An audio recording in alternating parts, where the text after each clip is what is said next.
기도하겠습니다. 하나님 아버지, 정말 이처럼 비천한 저희들에게 기도할 수 있는 특권과 또 기도를 통하여 지금도 우리에게 한량없는 은혜를 베풀어 주시는 애 진심으로 감사를 드립니다.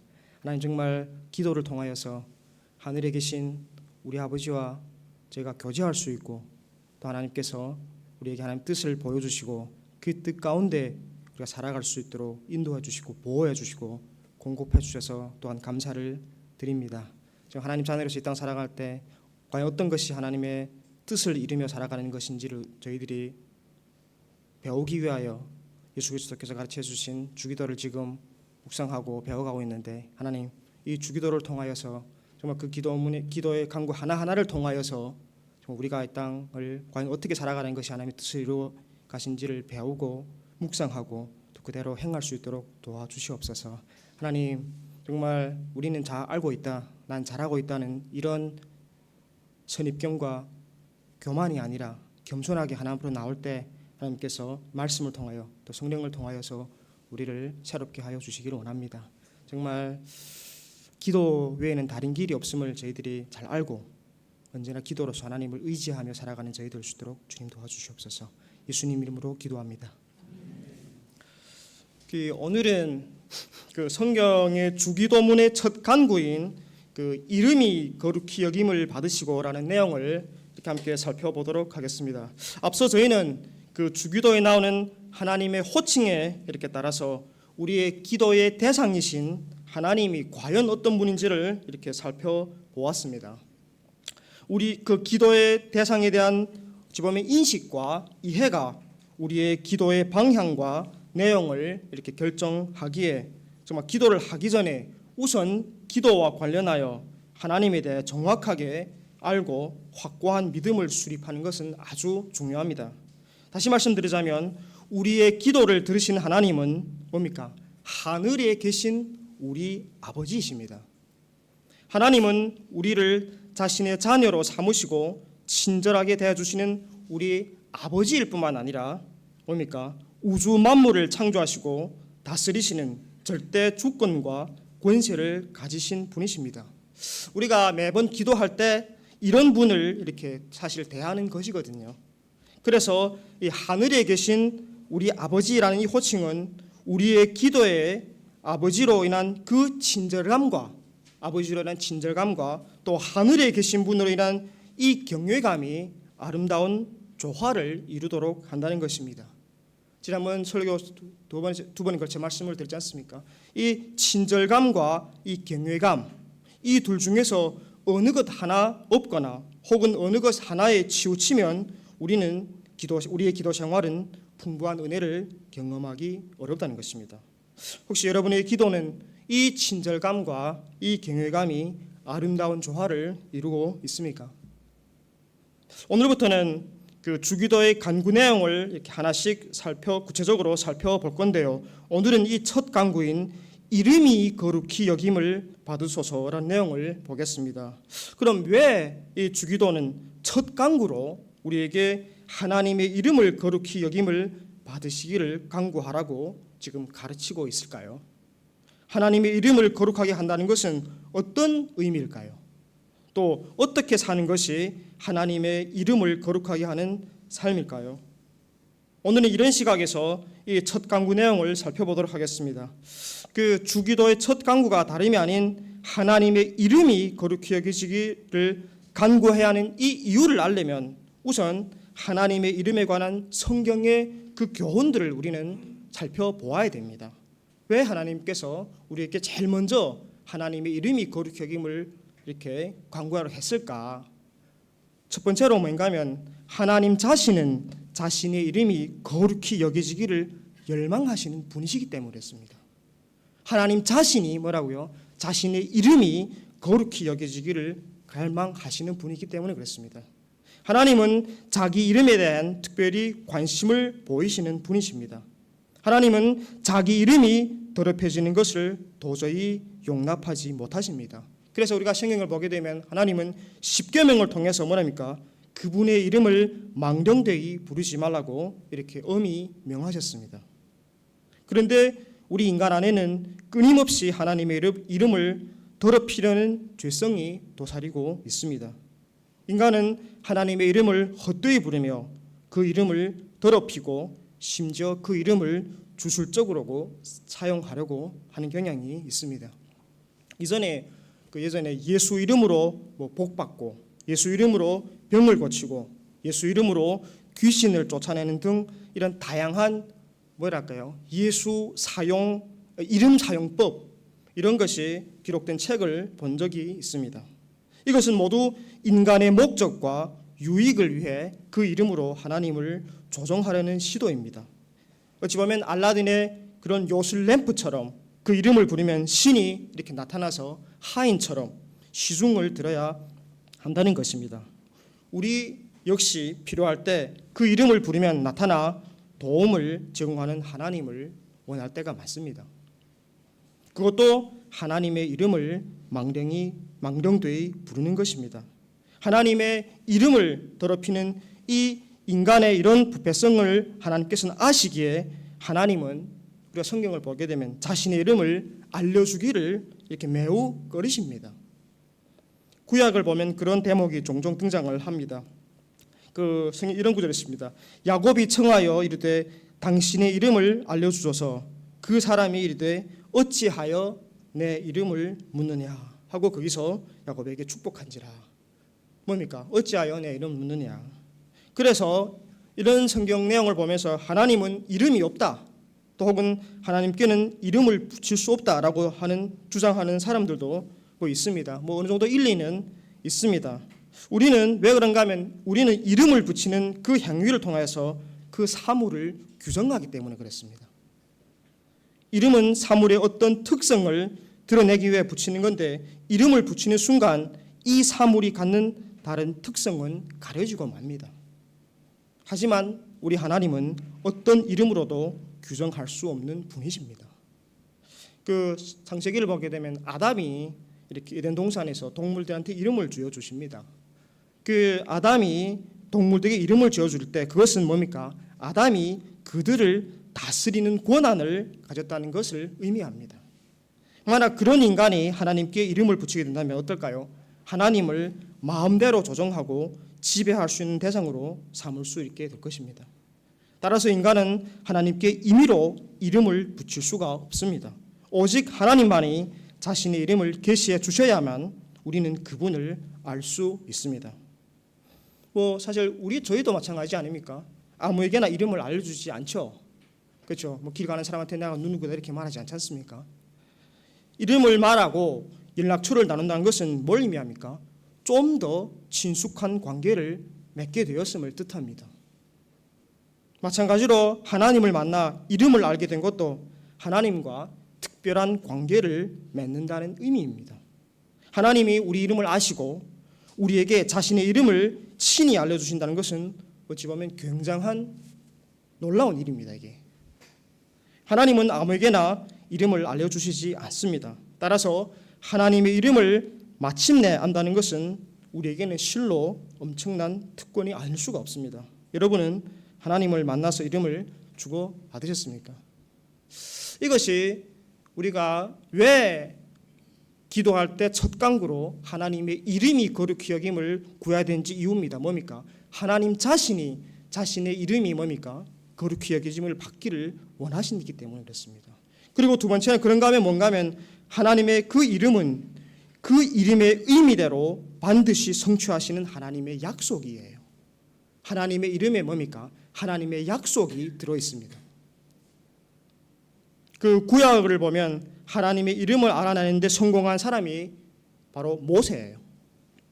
그 출애굽기를 보게 되면 모세가 그 호렙산의 불붙은 떨기나무 앞에서 하나님을 이렇게 만나고 그 이집트로 가서 이스라엘 민족을 구하라는 소명을 이래 받습니다. 그때 모세는 하나님께 이렇게 질문합니다. 출애굽기 3장 13절입니다. 보십시오. 읽어드리겠습니다.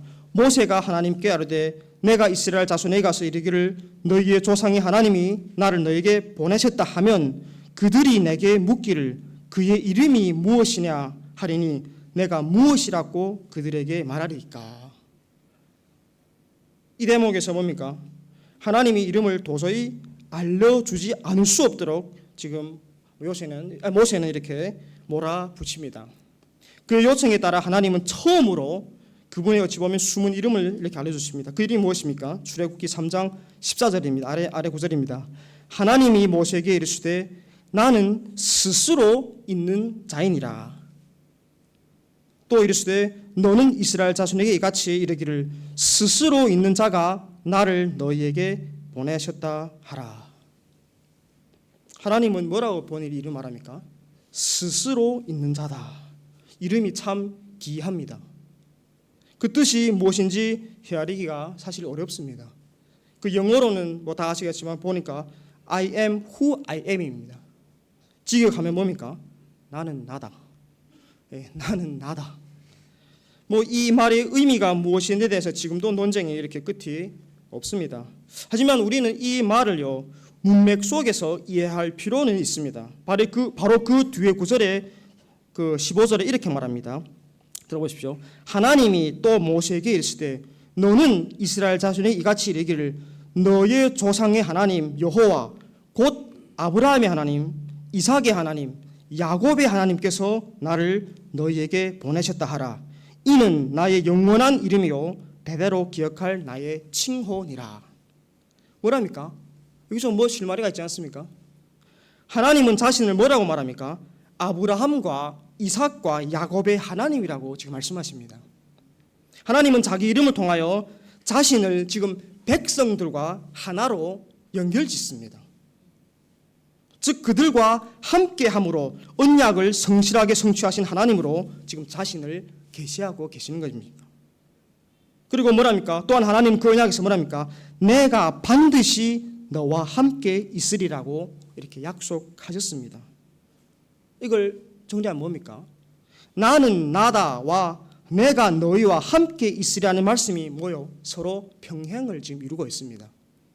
이런 맥락에서 보면요, 나는 나다라는 말의 의미는 내가 너희와 함께 있는 자로서 나다 이렇게 좀 이해할 수가 있습니다.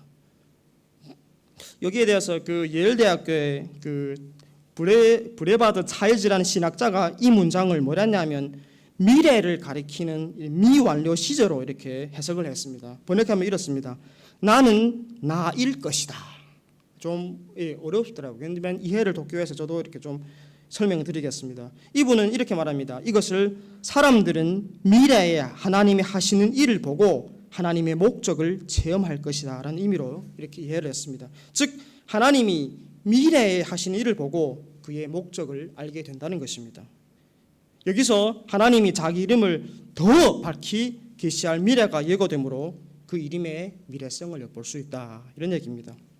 이게 보면 처음으로 이 여호와라는 이름이 가진 의미가 지금 모세에게 계시되었습니다. 그리고 하나님이 그 백성과 함께 언약을 신실하게 지키시는 행위를 통하여 그 이름의 의미와 영광이 더 선명하게 드러나게 됩니다. 하나님의 구원 역사를 통해 하나님은 어찌 보면 자신의 이름이 이렇게 좀 더 점진적으로 이렇게 계시되게 하셨습니다. 그래서 구원 역사는 어찌 보면 하나님이 자신의 이름을 점점 더 밝게 계시해 주시는 역사라고도 할 수 있겠습니다. 따라서 하나님의 이름은 그의 모든 사역을 통해 계시된 하나님의 자신입니다. 그 여호와 하나님이 그 이름의 의미대로 백성과 함께하여 그들과 맺은 언약을 신실하게 지키는 과정에서 이렇게 다양한 이름이 드러납니다. 우리가 구약을 보게 되면 여러 가지가 나죠. 여러분들이 잘 알고 있는 뭡니까? 여호와 이레. 이건 무슨 말인가 하면 하나님이 감찰하시고 준비하셨다라는 의미입니다. 그리고 여호와 라파. 이거는 치유하시는 하나님. 그리고 여호와 니시. 이거는 보니까 승리의 깃발을 들게 하신다. 그리고 뭐 여호와 샬롬. 평강의 하나님 등이 이렇게 대표적이에요. 그 하나님이 자신의 이름을 알려주시는 그 계시가 예수 그리스도 안에서 절정에 이렇게 이룹니다. 구약의 다양한 이름으로 자신을 계시하신 하나님, 아브라함과 이삭과 야곱의 그 하나님 여호와께서 이제 예수 그리스도의 아버지로 자신을 계시하십니다. 여러 가지 이름을 쭉 쓰다가 여호와를 쓰다가 뭐 여호와 뒤에다 붙이다가 지금 뭡니까? 이제는 예수 그리스도를 통하여 뭐라고요? 예수 그리스도의 아버지로 자신을 이렇게 계시하셨습니다. 예수님은 이 아버지라는 하나님의 이름을 자기를 믿는 모든 자에게 알려주셨습니다. 그래서 요한복음 17장 6절에 이렇게 말합니다. 세상 중에서 내게 주신 사람들에게 내가 아버지의 이름을 나타내었나이다.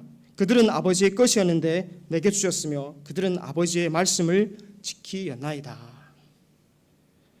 이 아버지의 이름이 따로 있는 것이 아니라 뭐라고요? 이 아버지가 바로 하나님의 이름입니다. 그리고 우리 주님이 하나님이 영원전부터 자신의 아버지시고 또한 자기를 믿는 자의 아버지심을 알려주시는 것입니다. 아버지가 하나님의 이름이에요.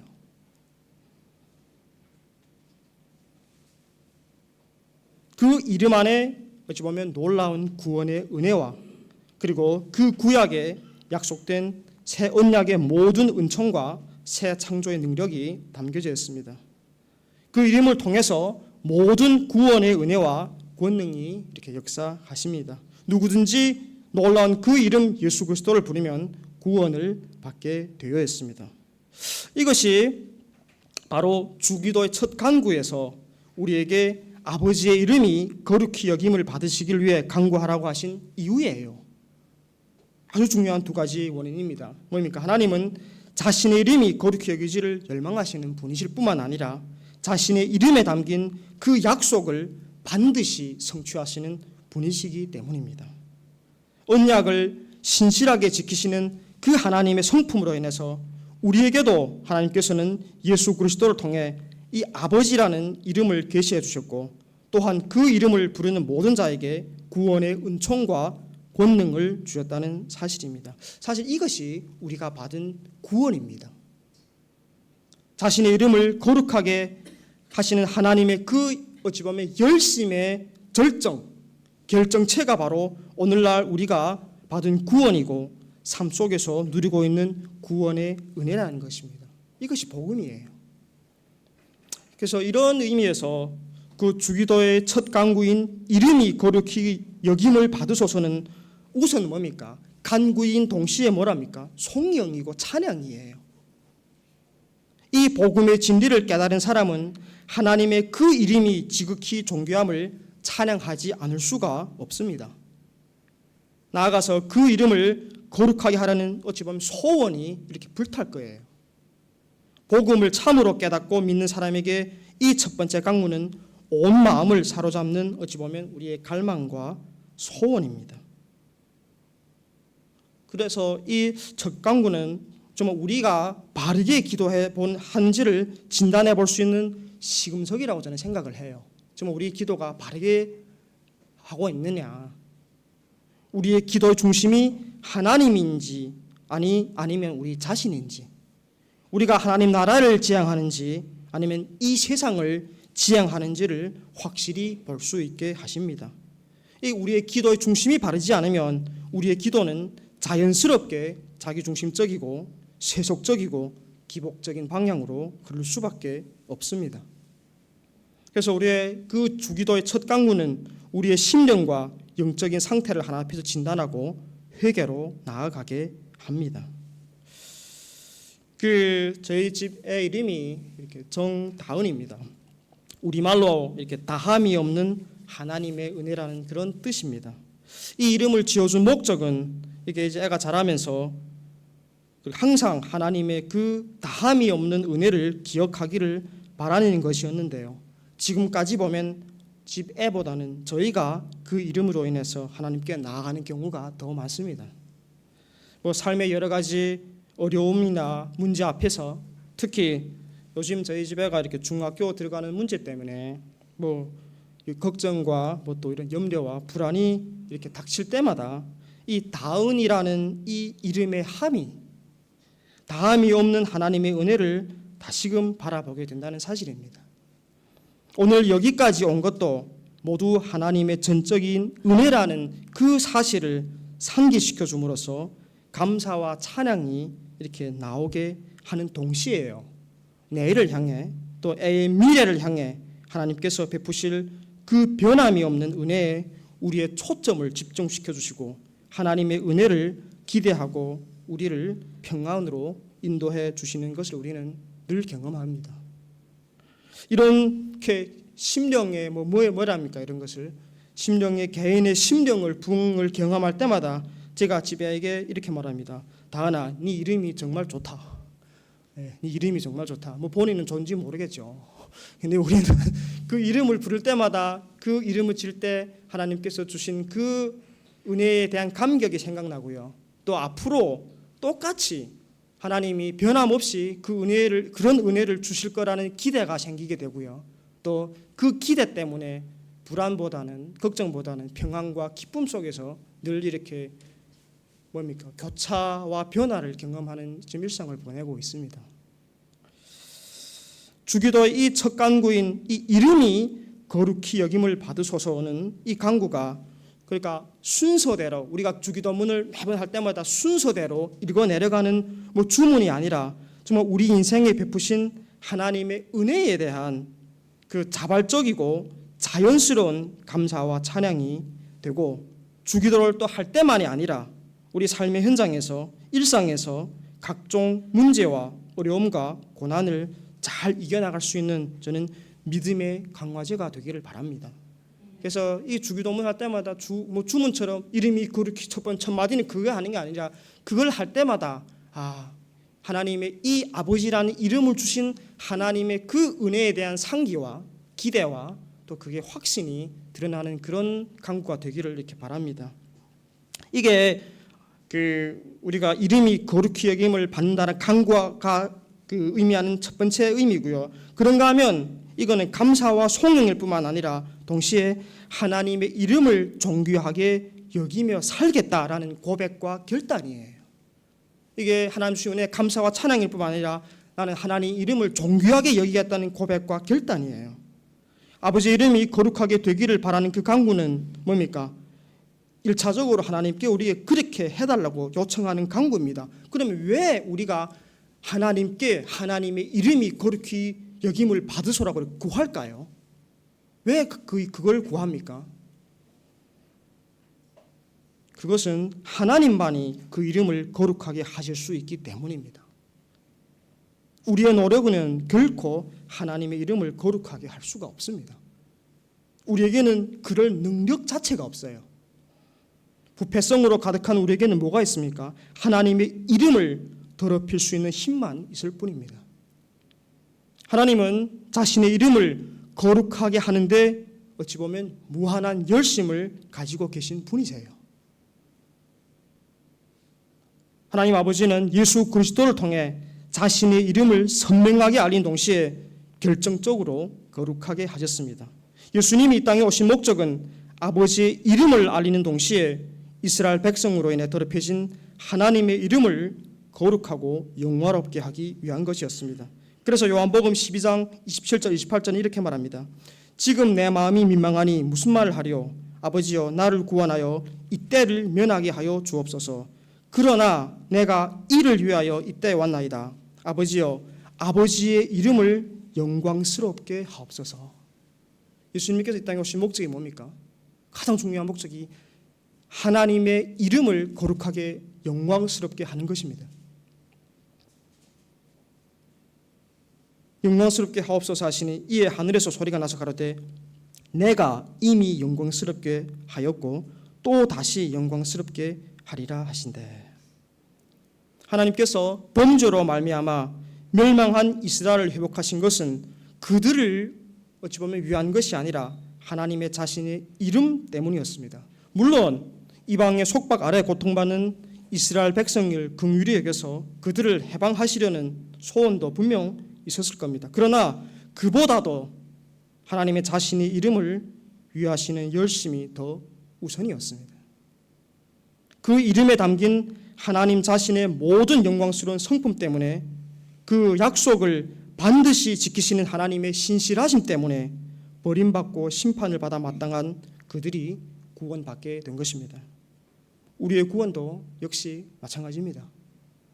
우리가 구원받은 것은 자신의 그 이름에 대한 하나님의 무한한 열심 때문이라고 볼 수 있습니다. 우리 안에는 구원받을 근거와 이유가 전혀 없으며 심판받을 이유만 가득할 뿐입니다. 우리의 모든 구원의 근거는 오직 하나님의 그 이름에 있습니다. 자신의 이름을 위해 하시는 하나님의 그 열심이 우리를 구원한 것입니다. 이렇기 때문에 우리의 신앙 목표는 뭐가 되어야 될까요? 우리의 신앙의 최종 목표도 우리 자신의 구원이 아니라 뭡니까? 하나님의 이름을 존귀하게 하는 것이어야 합니다. 흔히 왜 예수를 믿느냐 물어보면 뭡니까?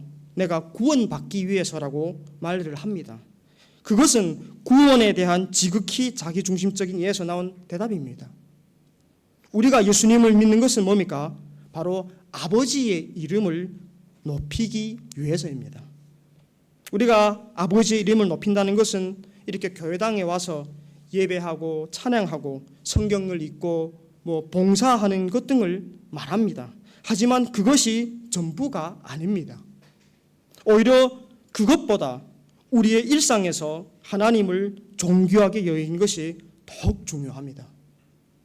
학교에서, 직장에서, 가정에서, 사회에서 하나님의 그 자녀로서의 본분과 책임을 다하는 것, 복음으로 전인격적으로 변화되는 것, 그리고 매사에 하나님이 기뻐하시는 뜻을 추구하고 선택하고 행하는 그런 구체적인 삶의 방향과 목표, 방식의 변화를 이뤄나가는 것이 바로 하나님을 존귀하게 여기는 삶이라는 사실입니다.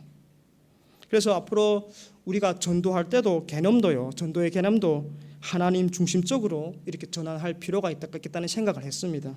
많은 그리스도인들이 사람들을 뭐랍니까? 지옥의 형벌로부터 빼내어 천국으로 가도록 하기 위해 이렇게 예수 믿어야 된다 이렇게 전도를 합니다. 물론 그런 동기에서 전도하는 것도 잘못은 아니라고 봅니다. 그러나 우리는 사람들이 예수님을 믿음으로 말미암아 뭡니까? 아버지의 이름이 거룩하게 되기를 바라는 더 올바른 열심을 가지고 전도를 해야 됩니다. 왜냐하면 우리의 구원이 최종 목표가 아니라 아버지의 이름을 거룩하게 하는 것이 우리의 제일 중요한 목적이기 때문입니다. 하나님께서는 그 자신의 이름에 대한 열심 때문에 아들을 내어주셨습니다. 예수님은 십자가에서 흘린 피로서 그 이름을 더럽힌 죄를 씻어주셨습니다. 하나님의 이름을 더럽히는 죄의 오물이 흐르는 우리의 마음을 근본적으로 변화시키는 은혜를 부어주신 것입니다. 그것이 바로 하나님의 은혜이며 이제 성령님이 우리 안에 거하시게 되었습니다. 성령님이 거하시는 이 우리의 심령에는 아버지의 이름을 거룩하게 하려는 갈망과 부르짖음과 열정이 끊임없이 솟구쳐 올라옵니다. 여러분 혹시 그런 마음이 있습니까? 예수님 믿고 나서 내가 정말 하나님의 이름을 존귀케 해야 되겠다 하는 그런 갈망과 부르짖음과 그런 욕구입니까? 욕구가 있습니까? 한번 하나님 앞에서 자신을 돌아보시기 바랍니다. 이게 너무 하나님을 믿은 지 시간이 오래되다 보니 하나님의 이름이 존귀하게 되는 게 상관이 없이 삶에서 분주히 살아가는 것이 아닌가. 그래서 주기도문을 이런 말씀을 통해서 다시 한번 정말 겸손하게 철저히 하나님 앞에서 저와 여러분의 삶을 돌이켜보는 것이 필요할 것 같습니다. 정말 나는 하나님의 이름이 존귀케 되는 것이 내 인생의 최종 목표가 맞는지. 예수님은요 아버지 이름을 결정적으로 거룩하게 하셨습니다. 그리고 우리 역시 오직 예수님의 은혜로 예수님이 거룩하게 하신 아버지 이름을 거룩하게 하실 수가 있습니다. 하나님은 예수님이 재림하시는 마지막 날에 이 땅에서 자신의 이름을 완전히 거룩하게 하실 것입니다. 그리고 그때까지 이 땅의 교회와 그리스도인을 자신의 이름을 거룩하게 보존하는 백성으로 삼으십니다. 아버지의 이름을 세상에서 존귀하게 하는 것이 교회의 목적이고 중요한 사명임을 기억하시기 바랍니다. 사랑하는 성도 여러분, 우리 하나님은 자신의 이름이 거룩하게 여겨지기를 열망하시는 분이십니다. 또한 우리 하나님은 자신의 이름에 담긴 그 약속을 반드시 성취하시는 신실하신 분이십니다. 예수 그리스도가 바로 그 결정적인 증거입니다. 하나님의 이름을 거룩하게 하려는 열정과 능력을 주시는 성령님을 의지하여서 아버지의 이름으로 그 구원의 모든 은혜와 능력을 주시는 하나님께 감사와 찬양을 드릴 수 있는 저와 여러분들이 되기를 바랍니다. 그리고 일상에서 하나님을 존귀하게 여기는 저와 여러분이 되기를 소망합니다. 그럴 때야만이 하나님께서 저와 여러분을 그리고 이 교회를 통해서 이 세상에서 하나님의 이름이 더욱 거룩하게 하실 것입니다. 우리 한번 찬송 부르고 하나님께 기도하겠습니다. 성자의 귀한 몸 통일 찬송가는 356장입니다.